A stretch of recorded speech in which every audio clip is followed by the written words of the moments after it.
Bonjour à toutes et à tous et bienvenue dans Animedia, votre émission 100% cinéma d'animation. Je suis Sylvain alias Phlegmatique et dans ce podcast, je vous fais voyager dans le monde merveilleux de l'animation. Au programme aujourd'hui, fantômes, loups et ultra riches.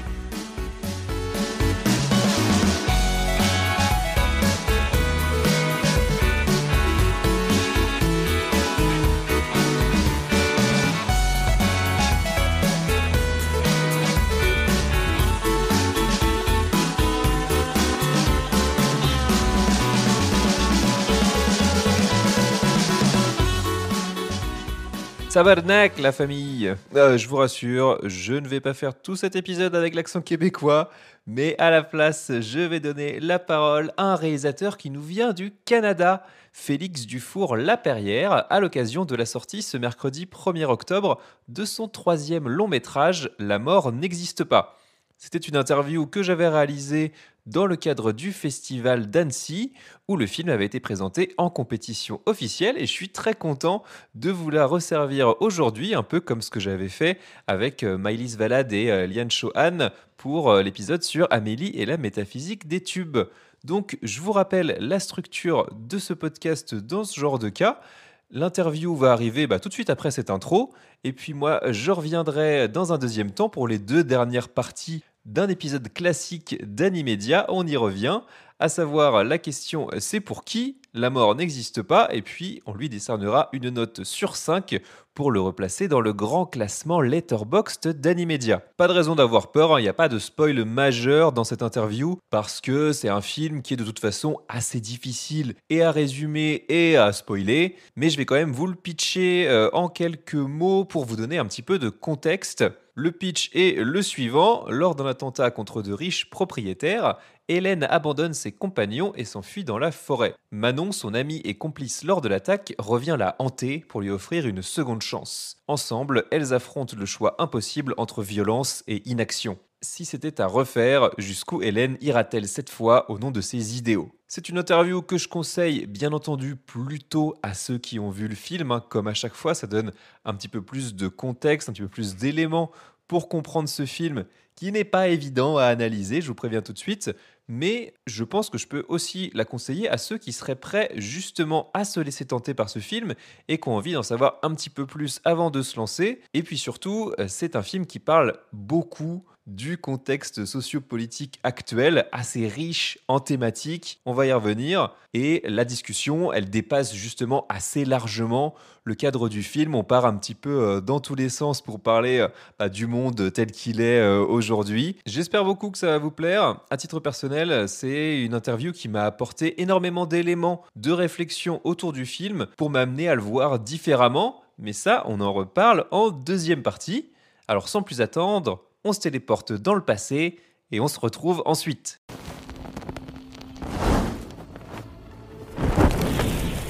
Avec les domestiques, ils seront pas plus que 11 ou 12. Une fois lancé, on regarde pas en arrière.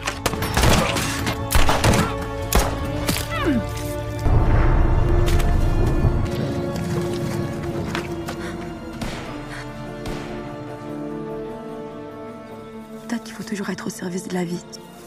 La protéger. On peut être l'étincelle qui met le feu au reste.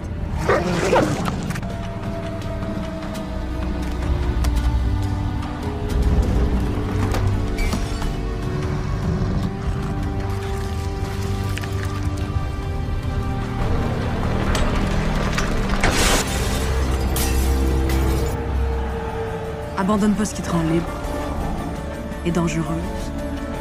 Puis fais attention où tu mets les pieds.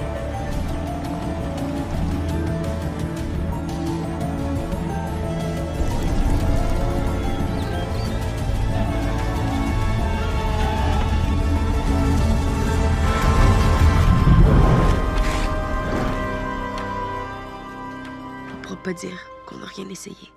Félix Dufour-Laperrière, bonjour. Bonjour. Vous êtes le réalisateur de La mort n'existe pas, présenté en compétition officielle cette année à Annecy. Est-ce que vous pouvez nous présenter le film dans un premier temps ? Je crois que c'est un conte tragique qui aborde à travers l'histoire d'Hélène, de Manon, de Marc et de leurs compagnons un dilemme, oui, une opposition tragique, l'impossibilité de la violence et l'impossibilité du statu quo. Ce sont des jeunes qui attaquent une riche demeure où vivent une famille très puissante et très riche. Hélène s'arrête au seuil de l'action et abandonne ses compagnons. Elle aura ensuite à revisiter dans un parcours assez déambulatoire et fantastique, où elle se découvre des pouvoirs exaltants mais vénéneux. Elle aura à revisiter ses choix et ses loyautés. C'est un film assez à la fois dur, mais aussi amoureux et qui accorde une place toute particulière à l'amitié. Donc, c'est comme cela que je le présenterai. Oui, dans la présentation, lors de la séance officielle à Bonlieu, vous l'avez présenté comme le film du paradoxe. Est-ce que vous pouvez nous en dire un peu plus là-dessus? C'est un film traversé de paradoxes. C'est le paradoxe de l'action et de l'inaction, le paradoxe de la responsabilité qu'on a de conserver le monde décent et habitable, et puis de négocier à travers tout ça notre bien-être, honorer les liens qui nous font, protéger ce qu'on aime. C'est donc, pour moi, c'est un film tissé de paradoxes, parce que nos existences le sont. L'époque est très paradoxale aussi. C'est une époque à la fois brutale et inconsciente. C'est une époque où il y a beaucoup de paradoxes. Le film essaie d'en capter certains, d'en regarder certains, puis d'en explorer d'autres. J'ai essayé d'en faire. Pour moi, je ne l'ai pas construit comme un casse-tête du tout. C'est un film très honnête, en fait. C'est un film, pour moi, j'ai essayé d'être honnête, de pas prendre de raccourcis, et puis d'y mettre les convictions et les contradictions qui me traversent. Mais justement, c'est quoi le point de départ d'une telle histoire? Est-ce qu'il y a des événements qui vous ont inspiré? Est-ce que c'est tout simplement en regardant justement le monde autour de vous, l'époque, comme vous dites? J'avais envie d'explorer la tension et ce qui est produit par des gestes d'une radicalité violente comme ça, d'une grande brutalité. C'était un des points de départ. Le deuxième point de départ, je voulais aussi explorer l'espèce de pacte faustien, donc cette chute circulaire, puis ce rapport à la fatalité que Manon et Hélène vont vivre et vont traverser. C'est les deux points de départ.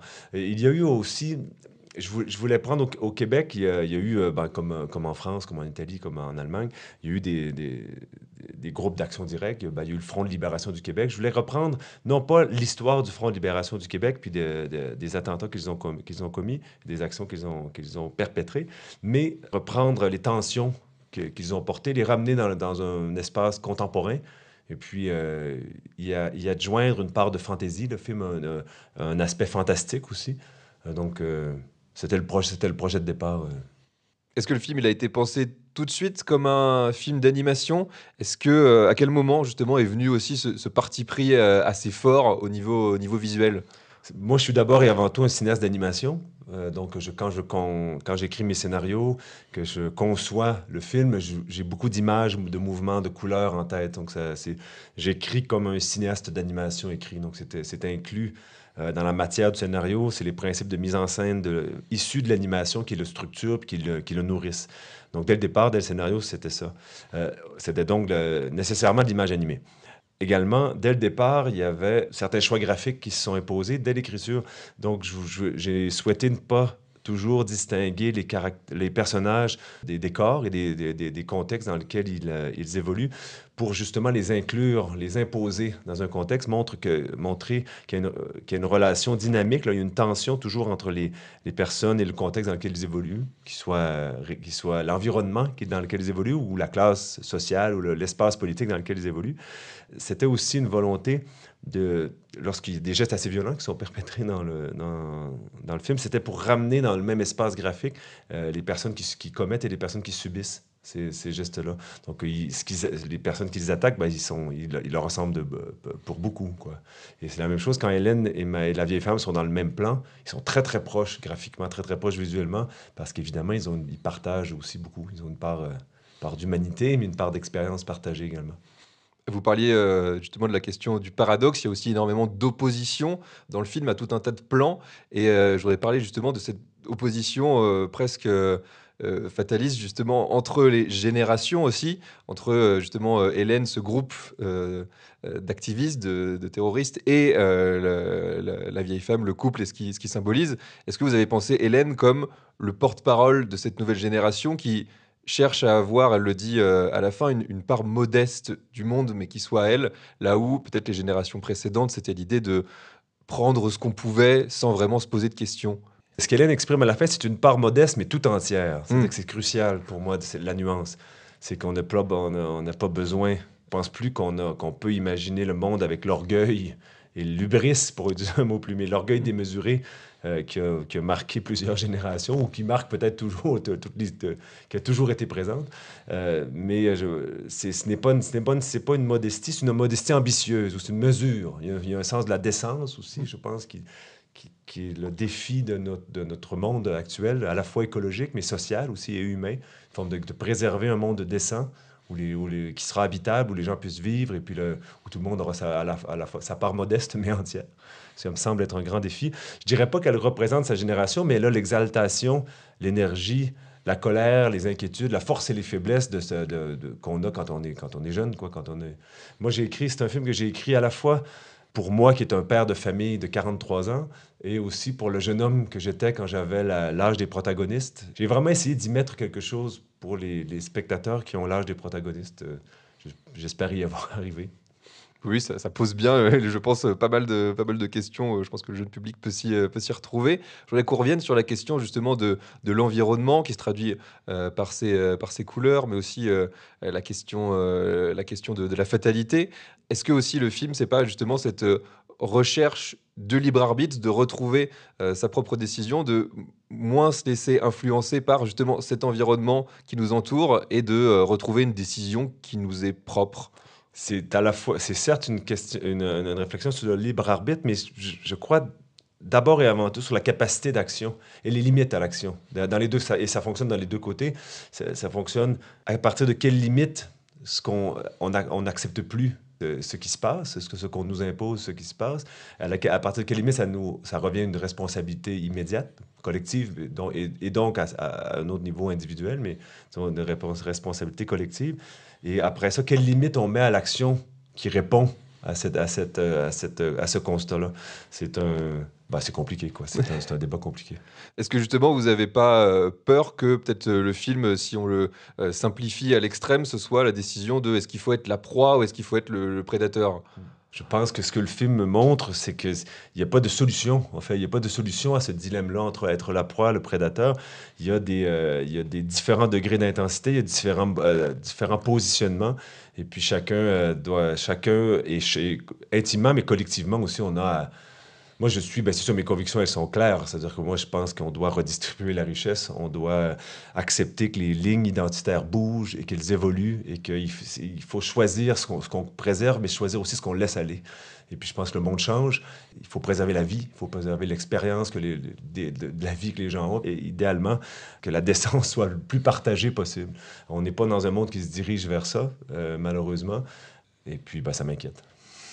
Et justement, quelle part de vous il y a là-dedans? C'est un film qui amène forcément à se questionner sur aussi ses propres peurs, ses propres blocages face à l'action. Quels sont les vôtres? Moi, je suis père de 2 enfants, j'ai 43 ans, je suis un homme blanc de la classe moyenne. J'aime la vie, je suis un peu pessimiste, mais j'aime la vie et je souhaite que mes enfants soient bien, vivent dans un monde décent, ce qui n'est pas gagné. Ce qui n'est pas nécessairement gagné. Donc, je vis beaucoup comme tout le monde. Je vis beaucoup d'inquiétude, beaucoup de colère. Je réfléchis toujours au degré de mon implication, au degré de ma réponse à ça. J'admire aussi ceux qui sont capables, pas nécessairement dans l'action violente, mais j'admire ceux qui sont capables d'assumer une part de radicalité, par exemple, de s'extirper du système, de vivre, de ne plus y participer. C'est aussi l'abandonner. Moi, j'aime les films, j'aime les livres, j'ai envie d'y participer à certains égards, non pas au système, mais à la vie commune. J'ai envie d'y participer parce que c'est ce de quoi ma vie est faite, des œuvres, des discussions, puis de la vie autour des œuvres d'art. Puis des relations que ça permet, mais en même temps, donc c'est ça, j'ai aussi une admiration pour ceux qui sont capables de ne plus fonctionner, de dire je ne fonctionne plus dans ce système-là, puis en même temps, il ne faut pas l'abandonner parce que c'est difficile. Je crois que les réponses sont nécessairement partielles. Et puis après ça, il y a, dans la somme la somme de ces réponses partielles-là peut émerger une réponse plus complète mais collective, quoi. C'est-à-dire participer au système pour pouvoir être capable de le changer via ses propres convictions. Et tout à fait. Puis après ça, Le degré de rupture, il est à discuter. Hein. Chacun a le degré de radicalité, le degré de rupture est à discuter. Moi, je n'en écarte pas non plus la nécessité d'une forme ou une autre de radicalité. Mais je crois pas que la violence soit possible. Faut dire les choses clairement. La violence est impossible, mais elle est partout. C'est-à-dire, elle est partout. On vit dans un monde très violent. On est ici, en Europe, mais chez nous aussi, notre voisin américain est très encombrant. C'est très violent. Il y a des minorités qui subissent une vraie violence, et puis c'est inacceptable. Actuellement, à l'heure où on fait cette interview d'ailleurs, et justement, il y a eu cette question qui est venue dans l'actualité, justement aux États-Unis récemment, de cette violence, je mets des gros guillemets, justifiée contre les ultra-riches. Ça fait partie des choses qui ont influencé forcément l'écriture, la pensée autour du film. Mais ce qui est très particulier, c'est que les contextes de fabrication de long-métrage d'animation font qu'ils s'écrivent, se financent et se fabriquent Exactement, sur plusieurs années. Donc, abordant des enjeux comme ceux-ci, qui sont des enjeux de tout temps, quoi, qui ont été actuels de tout temps, mais quand ça rattrape l'actualité, ben, il y a une question de circonstances, il y a des synchronicités qu'on ne contrôle pas toujours. Après ça, les événements récents aux États-Unis ou les émeutes qu'il y a eu récemment, par exemple à Los Angeles, ça pose exactement la question, où est la limite? C'est-à-dire quand on commence à arrêter nos voisins, nos amis, nos amoureux, quand est-ce qu'on met la limite? C'est-à-dire... c'est une très bonne question, mais oui. Je comprends bien que des gens sont en colère, moi. C'est normal. Et on arrête leurs voisins, leurs amoureux et puis leurs amis. Sous des faux prétextes. C'est le glissement vers un autoritarisme, un totalitarisme qu'on ne peut plus supporter. On peut comprendre que, en tout cas, les protagonistes du film ne le supportent plus. Et justement, cette violence, moi, j'ai eu l'impression qu'il y a des démonstrations de violence plus ou moins graphiques dans le film, mais j'ai l'impression que presque celle qui est la plus violente, c'est celle qui n'est pas montrée dans le film. Ce discours en introduction du film où on parle de ce couple, de ce qu'ils représentent, de ce qu'ils ont fait, sans forcément nous le pointer du doigt, mais ça induit en nous forcément des réflexions, des représentations qu'on a eues. Et la vraie violence, elle est plutôt là.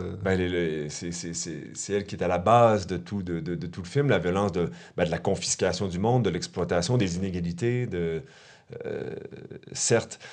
Après ça, le film, lui, prend il y a une mécanique du conte, donc on a exacerbé moi j'ai voulu exacerber certaines choses pour ensuite peut-être permettre de façon sous-jacente, en dessous de ça, d'avoir sous différents degrés d'intensité des questions sur la loyauté, les convictions, la responsabilité collective et personnelle, et ainsi de suite. Puis les portions les plus violentes du film, en fait, c'est comme le film aborde la question de la violence, il fallait bien qu'on l'expérimente. Alors, mais sans en faire un spectacle. Donc, il y a des segments du film qui sont en effet très crus, très violents, mais qui ne sont pas supposés être agréables. C'est pas fluide, c'est disruptif, et puis c'est malaisant. Pour moi aussi, hein, c'est quand je l'ai vu la première fois avec le son, j'ai fait « Oh, mon Dieu, c'est pas facile, mais c'est pas supposé être agréable. » Mais la violence ne l'est pas non plus. Donc, Bien sûr. Et j'avais parlé de ces oppositions. Il y a clairement celle aussi entre le monde, la nature, la forêt et le monde de la ville qu'on voit justement submergé. Est-ce qu'il ne faut pas aussi revenir à cette part de nature qui est en nous, cette déambulation pour se retrouver un peu soi-même finalement? C'est nécessaire qu'il y ait une part de nature, de naturel qui soit préservée pour que le monde soit habitable, pour qu'on puisse respirer, mais aussi justement déambuler, qu'on puisse aussi avoir accès à une forme de simplicité. On est dans un espace de complexité capitaliste où on nous fait croire que plus c'est complexe, plus on va faire du tourisme spatial, mieux c'est, quoi. C'est comme s'il y avait toujours de la croissance et de la progression économique, et comme si on pouvait toujours faire des chiffres plus grands. Mais c'est bête, la vie, c'est pas, pour moi, en fait, c'est pas ça. Là. La vie, c'est... Je veux dire, idéalement, tout le monde pourrait manger des sandwichs avec ses amis en lisant des livres, puis c'est bien, quoi. Non, mais c'est le cœur de l'existence. Ouais, revenir à une forme de simplicité. Quoi. D'être ensemble, de vivre, d'aimer, d'être liés. Après ça, il faut avoir les moyens. Il faut avoir les moyens matériels, il faut avoir les moyens humains. Il faut avoir pour avoir accès à cette simplicité-là, il faut qu'elle nous soit permise, il faut qu'elle soit possible. La question, comme on disait plus tôt, est-ce qu'on se retire dans la forêt avec des livres ou est-ce qu'on a quand même envie de participer à cette vie culturelle qu'on aime tant? Cette vie culturelle, cette vie humaine aussi, oui. Cette vie relationnelle, donc quelque chose Puis c'est ça, mais la simplicité, elle est à la fois un objectif, mais il faut qu'elle soit permise quand on a de la difficulté à se loger, à se nourrir, puis à travailler. C'est pas simple. C'est pas simple. Il y a une part énormément, vous l'avez dit, de fantastique dans le film. L'animation permet ça, de partir dans quelque chose de beaucoup plus onirique, poétique. Tout à fait. Et puis, l'animation, moi, j'aime beaucoup l'artifice de l'animation parce que c'est à la fois très exigeant. Techniquement, ça demande beaucoup de travail. C'est difficile aussi d'établir la vérité des personnages parce qu'ils n'ont pas de corps, pas de regard. Il faut tout reconstruire. Il faut reconstruire leur crédibilité. Il faut reconstruire pour le spectateur leur ressenti, ce qu'ils peuvent transmettre. Mais c'est aussi un rapport au réel qui est capricieux, mais qui est aussi très généreux, parce que dans le royaume, dans l'espace de l'animation, tout est vrai, tout est réel. Et on peut donc établir plein de degrés de réalité, mais tout est vrai dans l'animation, parce qu'une fois qu'on accepte, on entre dans l'artifice, tout est vrai. Le film, d'ailleurs, pour moi, tout est vrai. Toutes les possibilités sont vraies, c'est des différents niveaux de réalité, mais c'est tout vrai. Et l'animation permet ça. Et puis, elle permet aussi de faire vivre à l'écran des imaginaires, de donner vie, puis d'incarner des sentiments, des ressentis. Dans le film, on voit s'incarner la colère ou la honte ou le regret d'Hélène de façon très, très littérale. C'est-à-dire qu'il y a sa colère qui émerge en coyote fleur. Il y a sa honte et ses regrets qui émergent également. Il y a plein de choses que l'animation, que le dessin, que la couleur, que la peinture permettent. C'est un beau terrain de jeu. Bien sûr, et pour le coup, le film fait ça très bien. Il y a des représentations très très fortes visuellement dans le film. Un mot sur le titre en lui-même. Moi, je le vois comme la façon de continuer à exister, et c'est ce que les personnages font à travers le film, par leur action, justement, où le fait d'agir devient une manière de continuer à exister pour nos proches et pour ceux qui partagent les mêmes convictions que nous, ou pas d'ailleurs. Pour moi, le titre du film est aussi illustre le paradoxe central au film. L'amour n'existe pas, c'est l'exaltation. C'est la condition de l'espoir. C'est-à-dire que c'est l'espoir qui les habite, ces jeunes-là. C'est l'espoir exalté, mais aussi l'espoir qui est à la base de tout. Si on ne pense qu'à la mort, à la fatalité, puis à la finitude, c'est un piège, quoi, parce que la vie, elle est aussi... Pendant qu'elle est là, pendant qu'on y est, c'est illimité. C'est illimité. Le sensible est illimité. Mais, à contrario, elle existe parce qu'en plus, il la touche du doigt.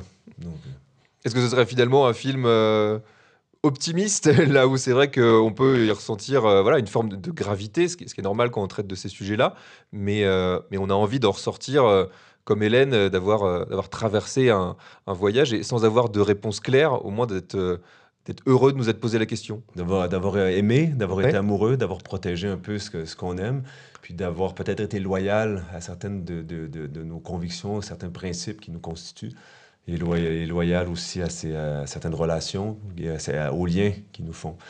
J'espère, oui. C'est un film aussi que j'espère, dans lequel il y a une lumière, puis il y a une forme de douceur, puis une importance de nos liens. Ça, j'ai essayé volontairement d'en mettre, de mettre l'emphase sur ça. Bien sûr. Qu'est-ce que ça représente pour vous d'être en compétition officielle à Annecy cette semaine?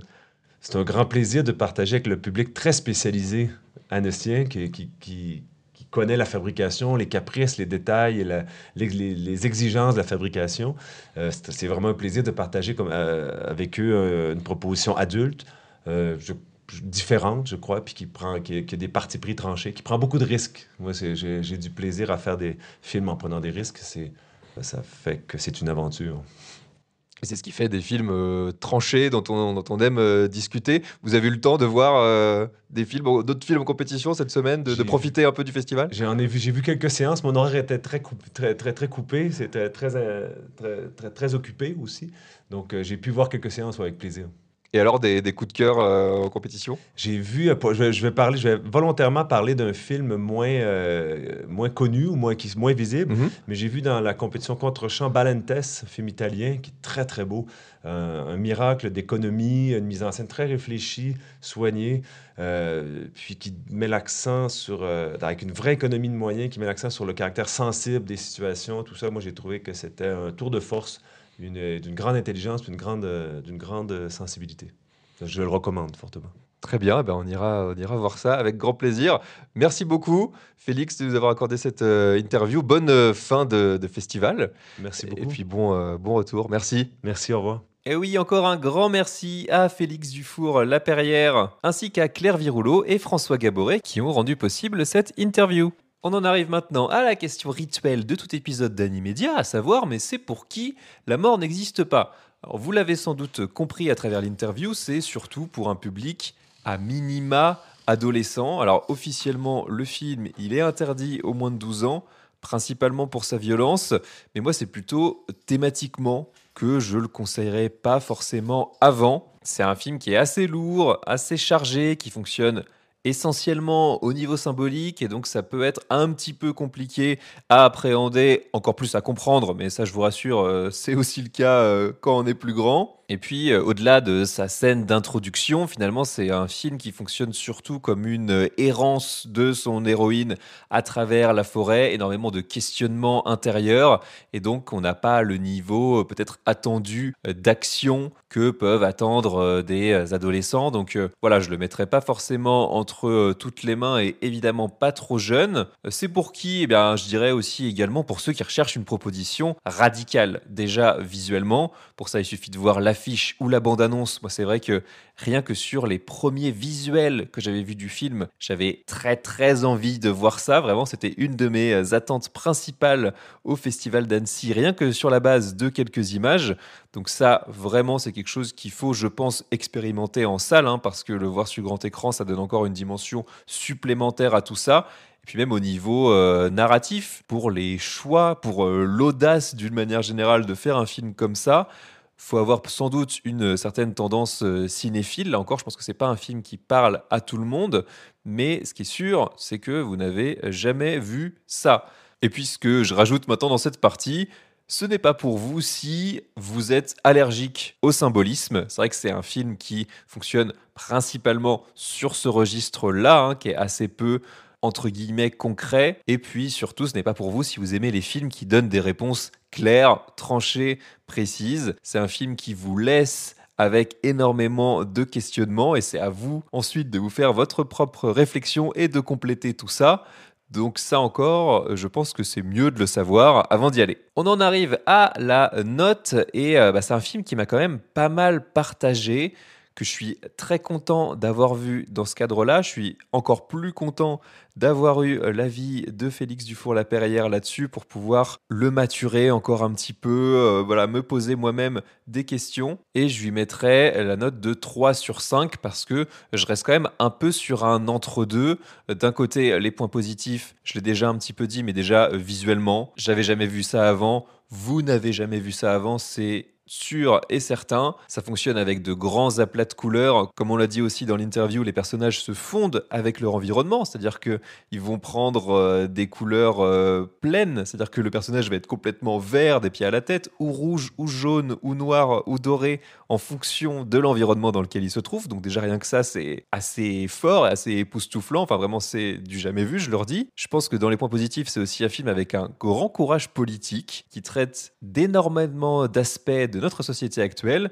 On en a parlé pendant l'interview, mais l'action, l'engagement, la violence, légitime ou non, le libre arbitre, l'écologie, l'environnement au sens écologique du terme. Et puis le personnage principal, c'est aussi un des gros points forts du film, d'autant que c'est vraiment elle qu'on va explorer en profondeur. C'est avec elle qu'on passe 99,9% du film. C'est une jeune femme, Hélène, bien de son époque, qui est pleine de questionnements, et ces questionnements, ils finissent par résonner en nous. En tout cas, quand le film fonctionne sur nous, il nous pose des questions à son tour. Et puis justement, grâce à ça, en tout cas ça l'a fait sur moi, c'est un film qui reste en nous bien après le visionnage, et ça je pense que c'est la marque, sinon des grands films, du moins des films qui réussissent leur objectif. Du côté des points négatifs, on pourrait presque redire la même chose en fait, parce que c'est vraiment un film qui a les qualités de ses défauts, les défauts de ses qualités, tout dépend de la manière dont il a fonctionné sur vous, du sens dans lequel vous voulez le prendre.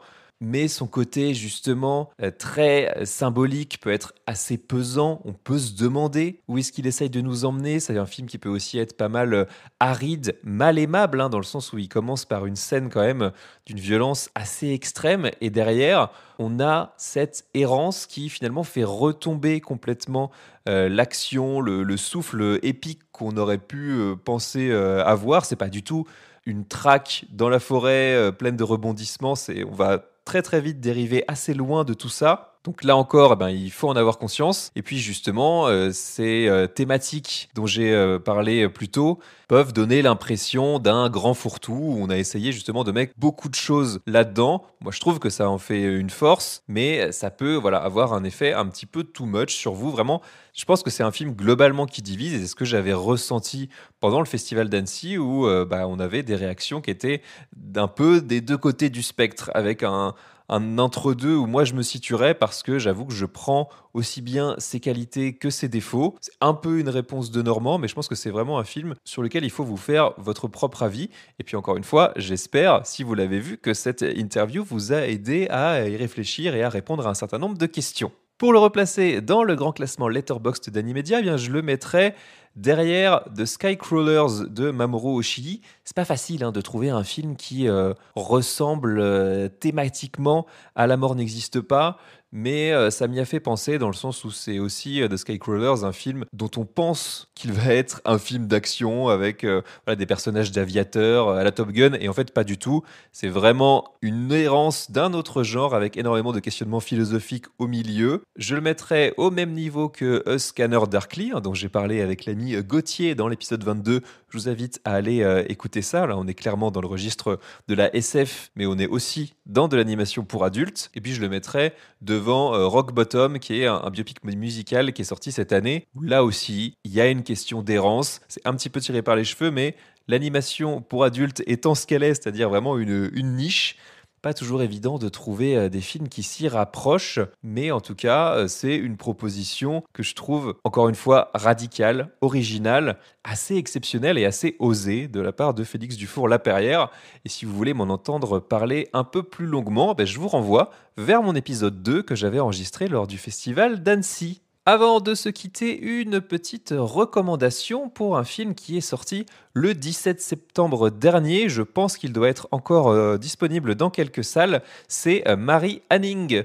Et qu'est-ce que c'est en quelques mots ? C'est un biopic à hauteur d'enfant sur les jeunes années de ce personnage, donc de Marie Anning, qui est une pionnière anglaise de la paléontologie, donc l'étude des fossiles pour resituer. Et pourquoi est-ce que je le recommande ? Parce que c'est globalement un film qui porte un beau message féministe bien sûr, mais aussi de tolérance et d'abnégation, puisque c'est un film qui se passe au début du 19e siècle sur la côte anglaise, dans un contexte où c'est l'Église qui régit principalement l'éducation des enfants, et donc forcément une fille qui ne se conforme pas tout à fait à ce qu'on attend d'une jeune fille de son âge, et qui en plus de ça va aller traîner sur la côte, dans la boue pour déterrer des fossiles, et qui remet en plus en cause la théorie de la création du monde par Dieu, etc. etc. Vous comprenez très bien qu'il a fallu beaucoup se battre pour faire revendiquer ses propres découvertes. Il y a aussi un usage assez intéressant dans le film d'une musique anachronique qui appuie un tout petit peu le côté punk, je mets des gros guillemets parce que ça reste un film assez sage, mais du personnage, et qui contrebalance avec une animation qui est assez polissée, assez limitée presque, j'ai envie de dire. C'est presque le principal reproche qu'on pourrait faire au film, c'est justement son animation assez basique, là où aujourd'hui on est en droit d'attendre, on a l'habitude de voir des choses qui sont quand même un petit peu plus évoluées, un petit peu plus poussées. Là on est sur quelque chose de beaucoup plus cadré, standard, mais je le conseille tout à fait pour un public familial. Je pense que c'est nickel pour un dimanche, avant de se faire évidemment une petite visite au Muséum d'Histoire Naturelle pour prolonger la thématique de la journée.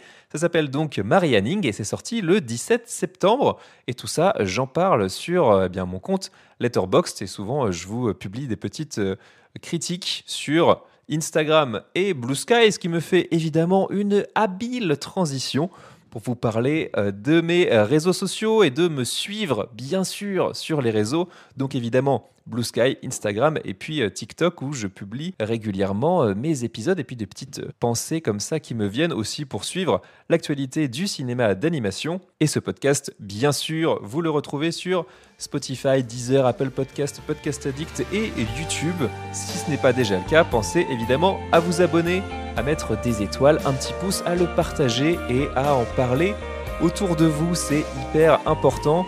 Je suis très content, pour tout vous dire, des écoutes, des résultats sur ce mois de septembre qui était un mois de rentrée.